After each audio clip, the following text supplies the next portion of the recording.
Bienvenue sur Africa 24 dans cette nouvelle édition du Stop Info. Voici les titres de l'actualité. À l'élection présidentielle du 10 octobre prochain, le président libérien George Weah, candidat à sa propre succession, aura parmi ses challengers Sarah Beisolo Nyanti, une candidate qui prône l'égalité et l'unité nationale. Vous l'entendrez dans ce journal. Pour canaliser l'hébergement de ces données numériques sur le continent, le Ghana prévoit la construction du plus grand data center d'Afrique pour un marché mondial du cloud qui a pesé 445 milliards de dollars en 2022. Et puis, tirage au sort pour la Confédération africaine de football. Ce 6 octobre, vous aurez le détail des groupes de la Ligue des champions et de la Coupe de la Confédération dans cette édition. Mais tout d'abord, en Égypte, le président Abdel Fattah al-Sisi est en campagne pour la présidentielle prévue du 10 au 12 décembre prochain. Ses partisans sont déjà mobilisés. Le chef de l'État candidat à sa propre succession veut briguer un troisième mandat, le dernier autorisé par la Constitution. Pour rappel, il accède à la présidence en 2014, un an après la destitution de l'ancien président Mohamed Morsi par l'armée égyptienne. Il remporte les élections de 2018 avec 97% des voix face à une opposition quasi inexistante. En 2019, des amendements constitutionnels ont prolongé les mandats présidentiels de 4 à 6 ans et lui ont exceptionnellement permis de se présenter pour la troisième fois. 19 candidats affrontent ce mardi 10 octobre le président sortant George Weah, candidat à sa propre succession, qui veut briguer un second mandat. Parmi eux, une femme se fait remarquer, Sarah Beisolo Nyanti. Dans son agenda politique, elle prône une politique d'égalité et d'unité pour le pays. Elle compte notamment lutter contre la pauvreté à travers l'autonomisation des femmes et des jeunes, la protection sociale et la fourniture de services sociaux de base. Mildred Yamou nous donne plus de détails. Sarah Beisolo Nyanti fait partie des 20 candidats en lice pour le scrutin présidentiel du 10 octobre 2023 au Libéria. Investie porte-drapeau du parti African Liberation League, elle a officialisé sa candidature en juillet 2023. Sarah Beisolo Nyanti a plus de 20 ans d'expérience dans le développement international et les affaires humanitaires, notamment au sein des Nations Unies. Elle est titulaire d'une maîtrise en administration publique de l'université New Charter et en gestion et leadership de l'université Western Governors aux États-Unis. Une riche carrière qu'elle compte mettre au service des Libériens si elle est élue à la tête du pays. Le Libéria devrait bénéficier d'un historique de résultats. Le Libéria bénéficiera de relations avec d'autres pays qui m'ont confié leurs ressources. J'espère être en mesure de bâtir sur ces relations pour accroître le soutien financier au Libéria. J'ai l'intention, au cours des 100 premiers jours de mon mandat, de mettre en place un code accéléré de lutte contre la corruption afin de garantir que les affaires de corruption soient jugées. Je souhaite également faire passer le Libéria du point où nous en sommes actuellement au niveau supérieur. À 55 ans, Sarah Beisolo Nyanti s'est engagée à promouvoir une vision nationale qui favorise l'égalité et l'unité pour une prospérité inclusive. Elle s'oppose à la division qui, selon elle, caractérise la politique libérienne. Pour Sarah Beisolo Nyanti, les femmes sont les plus touchées par les défis de développement au Libéria. Elle souhaite œuvrer pour une participation active de celle-ci dans tous les aspects de la société. Nous devrions discuter des stratégies à mettre en place pour réduire la pauvreté. Nous devons permettre réellement aux Libériens de sortir de la pauvreté. Nous n'avons pas besoin de nous inspirer d'une seule personne pour construire ce pays, mais nous devrions chercher à faire partie d'une citoyenneté active qui travaillera ensemble pour relancer cette nation. Avec l'unité, le succès est assuré. Sarah Beisolo Nyanti a été directrice du programme national de lutte contre le sida et assistante spéciale du ministre de la Santé entre 1999 et 2003. Dans son agenda de développement pour le Libéria, elle reconnaît l'importance d'investir durablement dans la population, notamment la création d'opportunités d'emploi pour éradiquer la pauvreté, la protection sociale, la santé, l'éducation, l'agriculture et la fourniture de services sociaux de base. Dans le reste de l'actualité, les assemblées annuelles du groupe de la Banque mondiale et du Fonds monétaire international se tiennent du 9 au 15 octobre à Marrakech, au Maroc, un rendez-vous d'envergure internationale qui n'avait pas eu lieu sur le sol africain depuis 50 ans. Plus de 11 000 participants sont attendus malgré le séisme meurtrier qui a frappé le pays le 8 septembre dernier. Séisme qui a fait près de 3 000 morts et plus de 5 000 blessés. Selon les autorités marocaines, la tenue de ces assemblées dans le royaume témoigne de la confiance accordée au Maroc par la communauté financière mondiale. Notre envoyé spécial Marcel Kouassi nous fait le point depuis Marrakech au Maroc sur les enjeux de cet événement. Un mois après le séisme qui a frappé le Maroc et qui a fait près de 3 000 morts et plus de 5 000 blessés, selon les chiffres officiels, Marrakech, ville située à quelques centaines de kilomètres de l'épicentre de ce séisme, reprend des couleurs. La ville ocre accueille du 9 au 15 octobre 2023 les assemblées annuelles du groupe de la Banque mondiale et du Fonds monétaire international.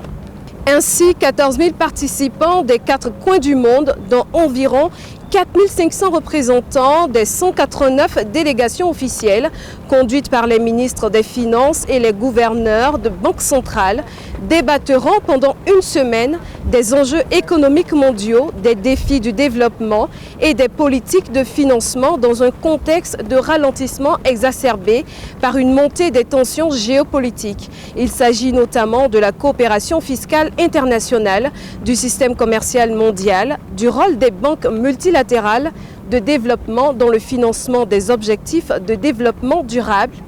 Ici, à Marrakech, où les différentes délégations font progressivement leur arrivée, les autorités marocaines précisent que la tenue des assemblées annuelles des institutions de Bretton Woods dans ce pays africain dirigé par le roi Mohamed VI, 50 ans après le Kenya, traduit de la confiance accordée par les institutions financières internationales au Royaume du Maroc en particulier et à l'Afrique en général. Marcel Kouassi, Cédric Diossou, depuis Marrakech au Maroc. Comment surmonter les défis de financement des petites et moyennes entreprises? Les intervenants de l'Africa Champion Forum 2023 qui s'est clôturé ce 6 octobre au Togo ont proposé des solutions pour développer un écosystème entre les banques et les PME. L'objectif visé est de permettre aux différents acteurs de mieux se connaître afin de fluidifier le financement. Un sujet de Steven Mijola. La 8e édition de l'Africa SME Champions Forum a été marquée par des engagements dont la nécessité de créer un écosystème regroupant les banques et les PME afin de mieux connaître les besoins de chaque partie. À l'avant-garde de cet élan, la BADEA a confirmé son engagement en allouant une somme de 10 milliards de francs CFA aux PME togolaises. À travers une convention signée avec le ministre de l'économie et des finances, Sani Yaya, soulignant ainsi l'importance de répondre aux défis de financement qui se posent à ces acteurs du développement. Et le forum vise à leur créer un espace chaque année où elles retrouvent des sources de financement. Donc on invite des banques de développement, des fonds d'investissement, des agences de garantie, de l'accès au marché. Une PME ne peut se développer que si elle a du business. Et donc l'idée c'est de faire venir des PME d'une vingtaine à une trentaine de pays du continent, voire d'ailleurs, pour leur permettre de se connecter et de voir quelles sont les opportunités de business qu'elles peuvent développer entre elles. En dépit des avancées des PME sur le continent, le chemin vers une prospérité généralisée est semé d'embûches. Malgré leur potentiel et la part qu'elles assurent dans l'économie représentant 90% du secteur privé africain, de nombreuses PME rencontrent des défis dans la mobilisation des fonds auprès de grands établissements. Cette préoccupation a été au cœur des discussions du forum. Beaucoup sont dans l'informel. Et le problème, c'est qu'il y a beaucoup de problèmes de structuration et d'organisation en interne. Avoir un journal de recettes, un plan bien établi. Beaucoup ont un manque d'organisation à ce niveau-là. Les conseils et des choses que les gens, les expériences que les grandes personnalités ont partagées avec nous, moi je me sens maintenant équipée et prête pour pouvoir maintenant aller vers une institution financière pour pouvoir obtenir un financement. D'après la Banque africaine de développement, des arguments économiques plaident pour un plus grand soutien des banques et autres institutions financières en faveur des PME africaines. La Banque européenne d'investissement souligne, comme la BAD, que cette dernière représente un vecteur essentiel de croissance économique, de recettes et de compétitivité internationale. Comment limiter l'hébergement de ces données numériques en dehors du continent? Le Ghana prévoit la construction du plus grand data center d'Afrique selon les chiffres du rapport Global Cloud Computer Market de 2021 à 2028. Le marché mondial du cloud a pesé 445 milliards de dollars en 2022, un chiffre qui devrait tripler d'ici 2028 pour atteindre 1200 milliards de dollars. Alors, comment l'Afrique, qui représente actuellement une part marginale de ce marché, devrait changer la donne? Élément de réponse avec ce sujet de Catherine Gombaï. L'Union internationale des télécommunications estime qu'en 2021, seuls 1,3% des data centers mondiaux sont localisés sur le continent africain, c'est-à-dire moins d'une centaine. Certes, le Sénégal, la Côte d'Ivoire, le Bénin et le Togo sont plus en avance en Afrique de l'Ouest, mais ils restent en retard par rapport aux équipements déjà disponibles en Afrique du Sud, notamment à Johannesburg. En hébergeant leurs données en dehors de leurs frontières, les pays africains cèdent une part de leur souveraineté politique, économique et numérique. Heureusement, la tendance au rapatriement de ces informations se confirme avec le Ghana qui prévoit la construction du plus grand data center d'Afrique. Vous faites tous partie de cette grande initiative, que vous soyez physiquement présent ou que vous vous étendiez vers notre réseau numérique. Il s'agit d'un effort collectif. Le gouvernement ghanéen travaille en collaboration avec Africa Data Center Limited sur ce projet évalué à 300 millions de dollars pour promouvoir la souveraineté des données africaines et d'avoir une meilleure gouvernance sur la façon dont les données sont utilisées. La raison du manque d'ambition en matière de fracture numérique réside principalement dans l'accès à l'énergie. Gros consommateurs d'énergie, les data centers sont plus facilement installés dans les pays froids. Il est essentiel que nous développions une vision commune de la transformation numérique. Le pacte mondial pour le numérique proposé par notre programme commun définit les principaux objectifs et les principales mesures à prendre pour promouvoir un avenir numérique vert, sûr et centré sur les personnes. Partout sur le continent, des programmes sont élaborés pour s'assurer que les gouvernements disposent d'une infrastructure gouvernementale numérique robuste. C'est dans ce cadre que la Zambie a accueilli le sommet sur le gouvernement numérique en Afrique, un forum réunissant les fournisseurs de solutions industrielles, des leaders technologiques et des hauts fonctionnaires. À la page sport, la Confédération africaine de football a procédé ce 6 octobre au tirage au sort des groupes de la Ligue des champions et de la Coupe de la Confédération. USM Alger, vainqueur de la précédente édition de la Coupe de la CAF, est logé dans le groupe A avec Super Sport United d'Afrique du Sud, l'un des grands favoris. Dans le groupe D de la Ligue des champions, Al Ahly, tenant du titre et vainqueur de 3 des 4 dernières éditions, est logé dans le groupe D avec Young Africans, finaliste de la Coupe de la CAF 2022-2023. Un sujet de Joël Mbalo. Le tirage au sort de la phase de groupe de la Coupe de la Confédération CAF 2023-2024 est connu. Le champion en titre, USM Alger, et récent vainqueur de la Super Coupe de la CAF, hérite de la poule A, avec Futur FC d'Égypte, Super Sport United d'Afrique du Sud et Al Hilal de Libye. Des poules plutôt relevées au vu du potentiel des joueurs africains au cours de la dernière décennie. The only team which will prepare more adequately, I think because nowadays there is no easy game. Je pense qu'aujourd'hui, il n'y a plus de match facile. Même les petites équipes surprennent les grandes. Alors si n'importe quelle équipe fait plus d'efforts et fait preuve de plus de détermination, je pense que tout le monde peut gagner, mais les favoris sont les champions en titre. À l'instar de la Coupe de la Confédération, la CAF a effectué le tirage au sort de la phase de groupe de la Ligue des champions le 6 octobre 2023.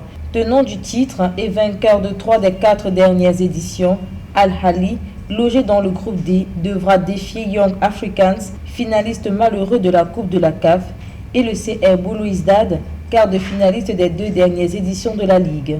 Je crois que le niveau de cohérence et de la constance dans la performance va beaucoup jouer pour chaque équipe.